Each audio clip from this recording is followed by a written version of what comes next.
बिस्मिल्लाहिर्रहमानिर्रहीम। अक्सर दोस्त ये पूछते हैं कि ये खट्टी की पनीरी कैसे तैयार होती है, तो मैं आज इस मौजूद पे बात कर रहा हूँ।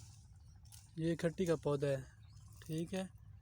ये खट्टी का अभी छोटा फल लग रहा है इसको। और माल्टे में और खट्टी में बहुत सारा फ़र्क होता है। अक्सर लोग कहते हैं कि माल्टे से ही खट्टी तैयार होती है। नहीं दोस्तों, इस तरह तैयार नहीं होती। ये खट्टी का पौधा है और खट्टी के अक्सर जो है ना शाखें, इस पर बहुत ज़्यादा कांटे होते हैं। ये कांटे चेक कर लो, इसमें से बहुत ज़्यादा कांटे होते हैं, बड़े बड़े कांटे।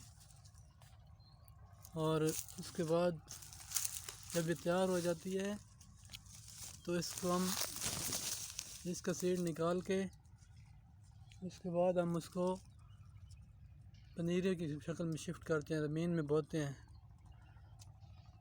ठीक है। ज़मीन में बोने के बाद फिर हम उसको आगे शिफ्ट करते हैं। वो तरीका मैं आपको बताता हूँ सारा। और माल्टे में और खट्टी में बहुत सारा फ़र्क है। और ये हमारी खट्टी की पनीरी है, इसको हम आगे शिफ्ट करते हैं। शिफ्ट करके फिर हम उसको आगे लगाते हैं ज़मीन में। ये हमारी खट्टी है,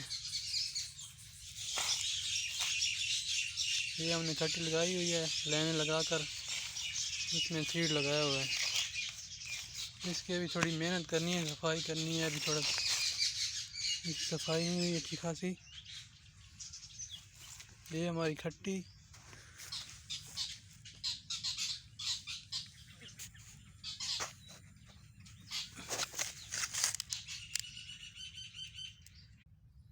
और ये दोस्तों हमारी खट्टी जो हमने आगे शिफ्ट करनी है, किस तरह करनी है, ये हमने खट्टी शिफ्ट पहले जो की हुई है वो है। और इसको हमने पहले ये बहुत सारी ग्राफ्टिंग हमने की हुई है। पेवंदकारी किस तरह करते हैं, इसकी ग्राफ्टिंग करके ये हमारे पास बहुत सारी नर्सरी तैयार है। फ्रूटर की, शक्करी की, मौसमी की, काला ब्लेड, ठीक है। जब ये पेंसिल साइज़ की हो जाएगी तो फिर हमें इसको पेवंद करना है। पेवंद करके फिर हमने इसको तकरीबन 1-1.5 साल की ये है हमारी प्रोसीजर, जो हमने इसको जिसमें हमारा प्रोसीजर मुकम्मल होता है 1.5 साल में जाके, ठीक है। ये हमारा पौधा तैयार है बिल्कुल,